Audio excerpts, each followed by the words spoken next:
السلام علیکم ورحمۃ اللہ وبرکاتہ۔ جی تو معزز ناظرین، کیسے ہیں؟ طبیعت سے ٹھیک ہے؟ کل کی ویڈیو ہم نہ بنا سکے کیونکہ کل جمعۃ المبارک تھا، تو اس لیے مصروف رہے۔ آج ہماری جو ویڈیو ہے اس میں ہم شربت دینار کے بارے میں بتائیں گے۔ شربت دینار جو یرکان ہے، ہیپاٹائٹس اے بی سی تینوں میں کام کرتا ہے، معدہ جگر پہ کام کرتا ہے، اور اس کے بہت سارے اور بھی فوائد ہیں۔ یہ بہت زبردست شربت ہوتا ہے۔ آج ہم اس کا نسخہ بھی آپ کے سامنے شیئر کر رہے ہیں اور بنانے کا طریقہ بھی بتائیں گے انشاءاللہ۔ اس میں سب سے پہلے ہم گل سرخ ڈالتے ہیں، جس کو گلاب کے پھول بھی کہتے ہیں۔ یہ 100 گرام ہم نے لینے ہیں۔ اس کے بعد ہم نے ریون چینی لینی ہے، ریون چینی یہ بھی 100 گرام ہم نے لینی ہے۔ اس کے بعد ہم نے تخم کاسنی لینا ہے، یہ بھی 100 گرام۔ اس کے بعد جڑ کاسنی ہم نے لینا ہے، یہ بھی 100 گرام۔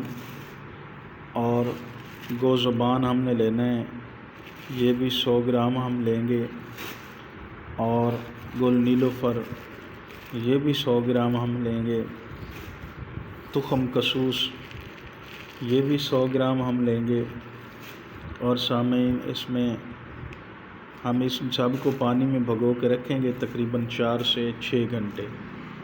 اس کے بعد ہم انشاءاللہ اس کو نکالیں گے اور آگ پہ رکھ دیں گے۔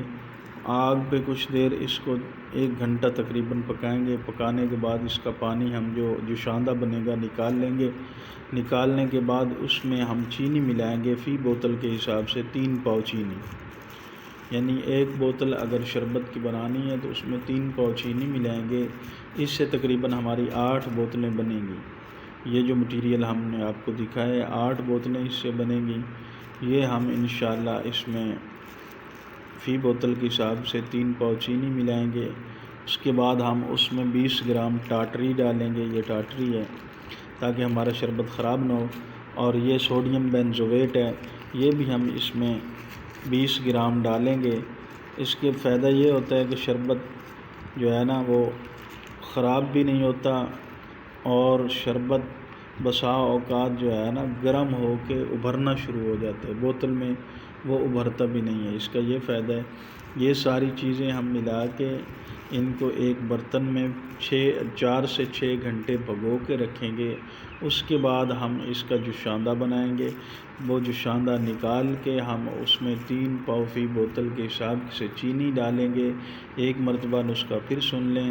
اس میں سب سے پہلے گوزبان ڈالنا ہے، اس کے بعد گل سرخ ڈالنا ہے، اس کے بعد تخم کاسنی ڈالنا ہے، اس کے بعد ریون چینی ڈالنا ہے، اس کے بعد تخم کسوس ڈالنا ہے۔ تخم کسوس کو کسی کپڑے کی پوٹلی میں باندھ کے ڈالنا ہے، چونکہ یہ چھوٹے چھوٹے بیج ہوتے ہیں اور یہ مل جاتے ہیں، بسا اوقات یہ خراب کرتے ہیں۔ اور یہ گل نیلوفر ہے، یہ جڑ کاسنی ہے۔ یہ سب چیزیں ہم نے اس میں ڈال کے پھر اس کے بعد ہم نے یہ ٹاٹری ڈال دینی ہے اور سوڈیم بینزویٹ ڈال دینا ہے۔ ہمارا شربت الحمدللہ ٹھنڈا کر کے ہم نے بوتلوں میں ڈال لینا ہے، اور 2 چمچ صبح شام پانی میں ڈال کے مریض کو پلانے ہیں۔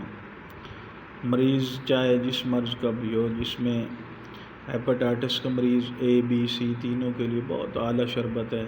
معدے کا مریض ہے اس کے لیے بہت اعلیٰ شربت ہے۔ تلی کا مریض ہے اس کے لیے بھی یہ بہت اعلیٰ شربت ہے۔ اس شربت کی تو آپ تعریفیں کرتے کرتے تھک جائیں گے۔